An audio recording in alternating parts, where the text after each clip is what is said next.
Estamos con Juan José Bockel, que está a cargo de la Defensoría del Pueblo de la Nación. Bueno, en estos días se conoció una estadística realmente impactante, Juan José, que tiene que ver con que hay 5 femicidios por semana en la República Argentina. Buen día, ¿cómo estás? Hola, buenos días.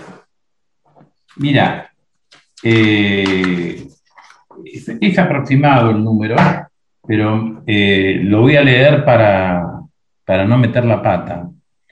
En todo el 2020 tuvimos 295 femicidios.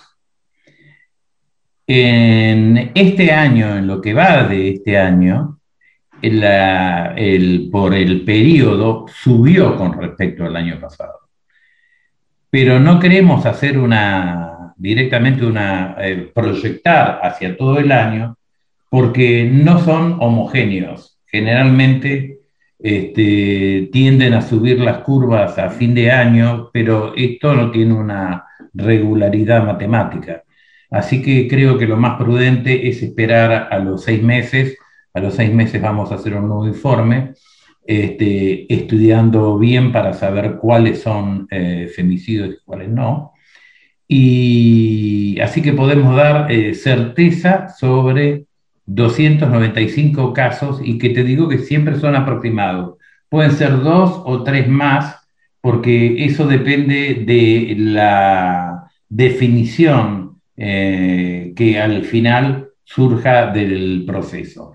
Pero todos estos números están chequeados desde las distintas agencias noticiosas de todos los medios del país, y chequeados con comisarías y fiscalías intervenientes, y en algunos casos con juzgados.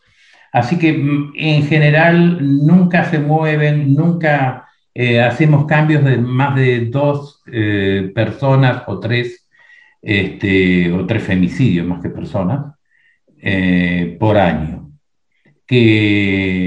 Así que, mira, te voy a hacer la discriminación para que veas. Mm, Tenemos 295 femicidios, o sea, homicidios causados por odio de género, sí.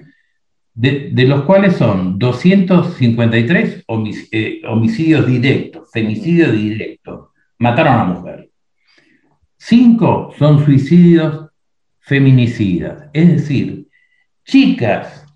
Te estoy hablando de chicas porque me estoy acordando de un caso de dos hermanas, donde una de las hermanas al final habló, donde eran violadas sistemáticamente por el padre durante años, hasta que un momento una explotó y se mató.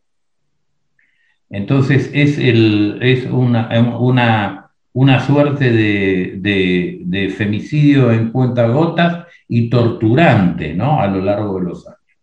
5 tuvimos. Tuvimos 8 trans travesticidios, es decir, personas trans o travestis que eh, han asesinado. Y 29 vinculados, o sea, aquellos casos en que no mato a la persona, pero sí mato a alguien de su entorno que ella posea, con el fin de causarle un dolor. Por ejemplo, un hijo. Sí. Subió con respecto al año pasado, a los 2 años anteriores, y seguramente por estos dos factores concurrentes: el machismo que todavía persiste en nuestra sociedad y que va a persistir por un tiempo largo, porque estos cambios culturales no se dan de la noche a la mañana, y además acelerado por la pandemia. La pandemia te obligó a una convivencia mayor, y por supuesto eh, las disputas familiares o intrafamiliares, que son generalmente una gran mayoría, tienen que siempre ha habido o hay una relación de pareja, son las que hicieron la eclosión y generaron la tragedia. Estamos, como Si bien querés te doy decías, los números, sí. eh, si querés te doy los números que tenés, eh, por ejemplo, en el 19, 280, 281 en el 2018, y en el 2020 295. En realidad, En realidad, yo creo que te lo dije el año pasado, Sí, eh, si bien la línea permanece más o menos estable, salvo el 2020, eso no significa que haya una baja, porque si vos tenés en cuenta el crecimiento demográfico y al mantenerse estable sería una baja. sí. Pero en realidad no es una baja, porque lo tenés que comparar con otro dato, que son los homicidios en general.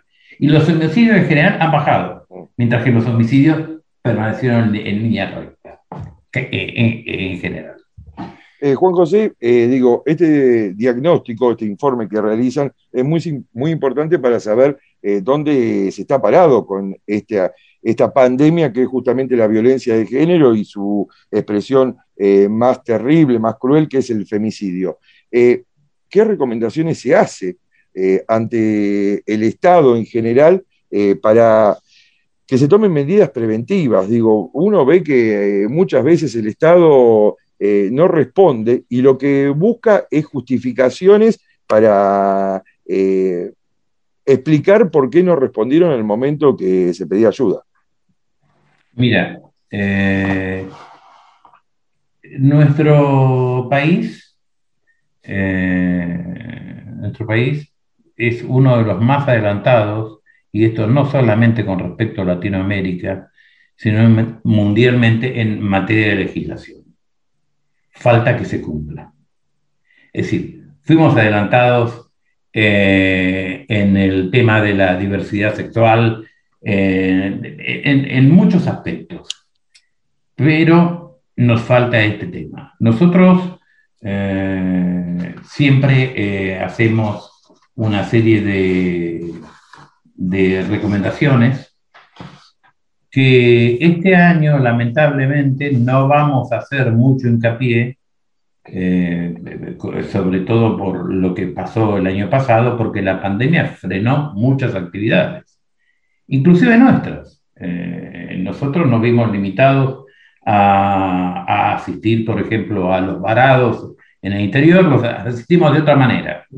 Hicimos un relevamiento de todo el país y notificamos al Ministerio del Interior y a distintas municipalidades limítrofes, entre límites, vecinas entre distintas provincias, para que adoptaran los recaudos para que permitiesen el regreso a sus hogares. Pero, por ejemplo, te voy a dar, nosotros dividimos las recomendaciones en tres grandes rubros: medidas preventivas, medidas de carácter asistencial y reparatorias. Sabemos que estamos en un problema, ante problemas económicos difíciles, pero nosotros tenemos que este año, esperemos que la pandemia lo permite, proseguir con el Plan Nacional contra las Violencias. Esto implica ir, movilizarse. Nosotros pudimos hacer a principios del 2020 y a mitad de año 2 viajes a Córdoba, donde reunimos a muchas, en Villa María, reunimos a muchas ONG ligadas a esto, y, y Gentra Defensoría, yo no fui, fue también hacia fin de año. Es promover, cambiar la cabeza de la gente. Cada vez hay más gente que asiste, y sobre todo los muchachos, la gente joven que tiene menos problemas. Pero tenemos serios problemas porque bueno, nuestro país es un sistema de Estado federal. Entonces, no en todas las provincias se puede aplicar el ESI, esta enseñanza sexual integral, de modo tal que naturalice más todas las cuestiones de género. Pero es fundamental eso.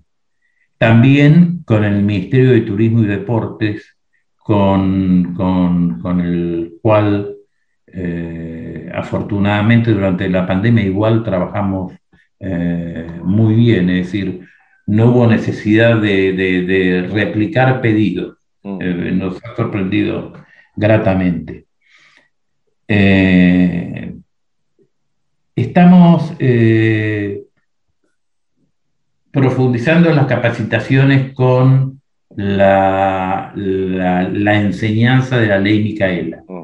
Y nuestro curso lo iniciamos precisamente con la madre de Micaela. Eh, tenemos, tenemos que, tenemos que seguir, sobre todo, con este tipo de cursos en la fuerza de seguridad. Hay muchos casos donde la violencia allí se genera. Las medidas te voy resumiendo Sí, sí, porque sí, son sí. 17. Las medidas de carácter asistencial, tenemos acceso a la justicia. No todos tienen acceso a la justicia, lo sabemos. Ha habido esfuerzos para hacerlo, pero lamentablemente el año pasado se frenó muchísimo en cuanto sobre todo a todos estos centros de acceso a la justicia, a los CAJ. Y además, esto es fundamental, fomentar los centros de protección. Nosotros tenemos, en Villa María precisamente, no es nuestra, es de varias asociaciones, Casa de Nazaret, una asociación Vínculos en Red, y nosotros tenemos un empleado permanente allí, que es joven, abierto, está a las 24 horas este, ahí atento, y el Estado no ha hecho nada en ese sentido. No lo hizo con anterioridad, y el 2020 no le podemos pedir más porque, bueno, se lo pediremos el año que viene o durante el 2021, si es que esta pandemia cede. Y después las de carácter reparatorio. La ley Brisa, que permite un apoyo integral a las hijas de víctimas de femicidio, todavía es un trámite burocrático larguísimo, y bueno, vamos a insistir en eso. Mejor dicho, estamos insistiendo en eso. Eh, y también el otro tema es que la ley Micaela, si bien se dice que sí, que se lo hace, todos los poderes del Estado lo tienen que hacer. Sabemos que el Poder Ejecutivo, a través del Ministerio de Mujeres, Géneros y Diversidad, lo hace. Nosotros tenemos un área de géneros y diversidad. El presupuesto nacional está hecho con una visión transversal, lo hecho de género. Es muy interesante eso. Pese a que yo no entiendo mucho de presupuestos, soy abogado, así que ya eso me excede, pero yo que estuve en el Poder Judicial y algo lo conozco, también debería ampliar y no simplemente recoger estadísticas en base a carátulas y no estudiar el caso. Hay que abrir un poco más la cabeza y dejar de caratular emoción violenta o algo por el estilo. Esto son femicidios, chao. No. Y de una conducta patriarcal que sabemos que hay grupos bastante conservadores que, no lo digo en lo político, lo digo en su estructura, en su modelo de pensamiento, que siguen siendo muy machistas. Así que, bueno, en eso estamos. Ustedes van a sacar otro informe, entonces calculás que para junio, julio. Yo calculo que para julio lo tendremos, para ver cómo va esta variante de estos primeros meses del 2021, porque si sigue en aumento es realmente preocupante, ¿no? Entonces, el Estado deberá tener más énfasis y nosotros vamos a volcar más esfuerzos en esos temas que en otros que también son importantes, porque qué sé yo, el medio ambiente es importante, el cuidado del medio ambiente, los estudios, nosotros revisamos los estudios de impacto ambiental cuando no incluyen el impacto social, porque ese es el verdadero sentido de la protección de las personas. Y bueno, todas nuestras competencias, que son bastante amplias, la nuestra es una institución no muy grande, pero la tratamos de desarrollar en todo el país. Entonces, este, tenemos un vasto plan de acción por ahora suspendido, hasta tanto aparezcan las benditas vacunas o de alguna manera solucionemos el tema de la pandemia. Que esto, a pesar de ser el nuestro un país, llamarle subdesarrollado, eh, esto ha atacado a todo el mundo, ha afectado a todo el mundo. Veo los problemas en Alemania, en Estados Unidos, en los países que vos decís, ¿cómo puede ser? En Inglaterra, no puede ser.